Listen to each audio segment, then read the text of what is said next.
আমরা দেখছি সাধু মারান্ডিকে নেমে চলেছে এখানে আজল একাদশ সেমিফাইনালে পরিবার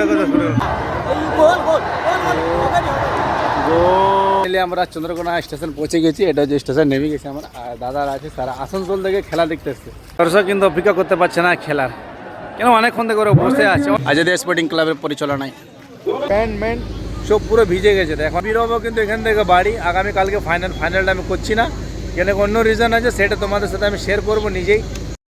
hello everyone, good morning, welcome to my new blog. এখন বাজে সকাল 3টা ভোর। দেখো এখন কেউ তুমি দেখতে পাচ্ছ না, এই সাইডে কেউ নেই আর এই সাইডে কেউ নেই, আর হালকা হালকা বৃষ্টি হচ্ছে। আর আমি বাড়ি থেকে বেরিয়ে গিয়েছি, কেন কি আজকে যাবার আছে আমাকে দিকে চন্দ্রকোনা রোড। কেন আজকে ওখানে 5 লাখ টাকা ধামাকা। আজকে দুসরা দিন বেড়ে, ঠিক আছে, দ্বিতীয় দিন বেড়ে। আজকে 8 তারিখে ফার্স্ট ম্যাচ ওখানে ছিল, প্রথম ম্যাচ ছিল, যেতে পারলাম না।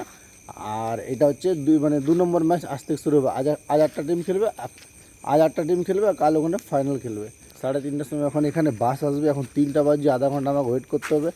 তো গাইস ফাইনালি বাস চলে এসছে। এখন বাজছে 4:45 বাজছে, বাস চলে এসছে।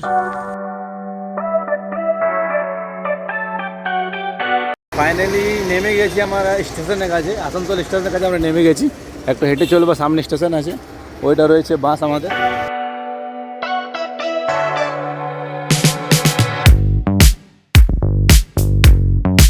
ট্রেন এসে গেছে, ট্রেনে চেপে গিয়েছি।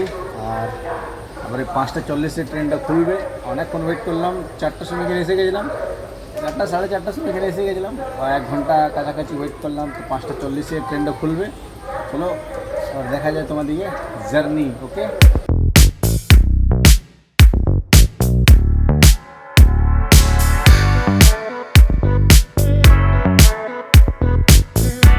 তো গাইস ফাইনালি আমরা চন্দ্রকোনা স্টেশন পৌঁছে গেছি। এটা যে স্টেশন নেমে গেছি আমরা, আর দাদারা আছে সারা আসানসোল থেকে खेला देखते हैं। कहाँ से भैया आप आए? आसनसोल से आए, बहुत दूर से हम लोग सफर कर करके आए, बहुत मुश्किल। आप कहाँ से आए भैया? जामुड़िया आसनसोल से आए हम लोग। आप জামুড়িয়া আসানসোল থেকে খেলা দেখতে দাদারা এসেছে, আর আমাকে জানে। আর আমরা পৌঁছে গেছি এখন চন্দ্রকোনা রোড মানে স্টেশন, ঠিক আছে। এই দেখতে আমরা চন্দ্রকোনা স্টেশনের, এটা দেখতে পাচ্ছেন এটা। তো এখন আমরা বেরোচ্ছি মাঠের জন্য। তো মাঠ যাবো, মাঠ এখান থেকে প্রায় 10-15 মিনিট রাস্তা আছে। তো মাঠ যেয়ে বলে তোমাদেরকে মাঠের জায়গাটা দেখাচ্ছি। এটা হচ্ছে এখানে টিকিট কাউন্টার, ভিড় দেখো তোমরা। এই সাইডে হচ্ছে বাইক পার্কিংয়ের জায়গা, আজাদী স্পোর্টিং ক্লাবের পরিচালনায়। টিকিট নেবো আমরা, টিকিট নেবো। ভিড় আছে কিন্তু অনেক বেশি।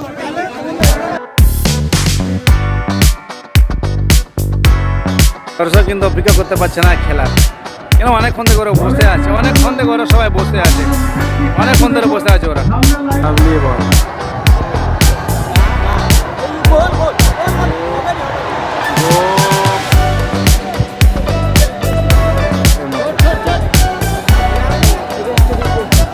আমরা টিকিট কাটিয়ে বোধ মাঠের মধ্যে চলে এসেছিলাম। মাঠে এসে পর মাঠে খুব খেলা পুরো ফেসবুকে সব লাইভ করেছি, ঠিক আছে। আমি ভাবলাম ব্লগটা এখানে শেষ করে দিই। এবারে আমি বেরোবো কিন্তু এখান থেকে বাড়ি। আগামীকালকে ফাইনালটা আমি করছি না, কেন অন্য রিজন আছে, সেটা তোমাদের সাথে আমি শেয়ার করবো নিজেই। আমি তোমাদেরকে বলবো কেন কি ফাইনাল কেন করছি না, ঠিক আছে। আমি তোমাদেরকে বলবো। আমি এখানে আসার পর টিকিট কাটা পর অনেক ভিডিও করলাম, ভিডিও সব লাইভে ফেসবুকে সব লাইভ করা আছে, লাইভে ছাড়া আছে। তোমরা লাইভ যাই দেখে নাও। আর বাকি এই ব্লগটাকে এখানে শেষ করছি। আশা করি তোমাদেরকে ভালো লেগে থাকে। ভালো তো লাইক কমেন্ট শেয়ার সাবস্ক্রাইব করবো। জয় হিন্দ, বন্দে মাতরম, লাভ ইউ অল। আর সকাল থেকে ভাই কিছু খাইনি, সকাল শুধু নাস্তা করেছি, আর এখন অবধি কিছু খাইনি। গোটা পা গেঞ্জি পুরো আমার প্যান্ট ম্যান্ট সব পুরো ভিজে গেছে। তো এখন আমি যাবো এখান থেকে তোমার যে চন্দ্রকোনা স্টেশন থেকে যাবো তোমার যে পুরুলিয়া, তারপরে পুরুলিয়া সোজা যাবো তোমার যে বোধে আসানসোল। আসানসোল থেকে রাত 12টা 1টার সময় 2টোর সময় ট্রেন ধরবো, তারপর ভোরে 4টা 5টার সময় ভোরে বাড়ি পৌঁছবো, ঠিক আছে। আমি থাকতাম, অন্য কারণে আমি থাকছি না এখানে। আর আগামী ভালো ভালো সুন্দর সুন্দর খেলা আমাদের এখানে আছে, আমাদের লোকালি খেলা আছে, সব খেলাগুলো নিয়ে চলে আসবো। বাকি tata, bye bye, love you, Jai Hind, Vande Mataram. বাকি সব দাদারা এখানে আছে। সব সাপোর্ট করো, লাইক করো, কমেন্ট করো।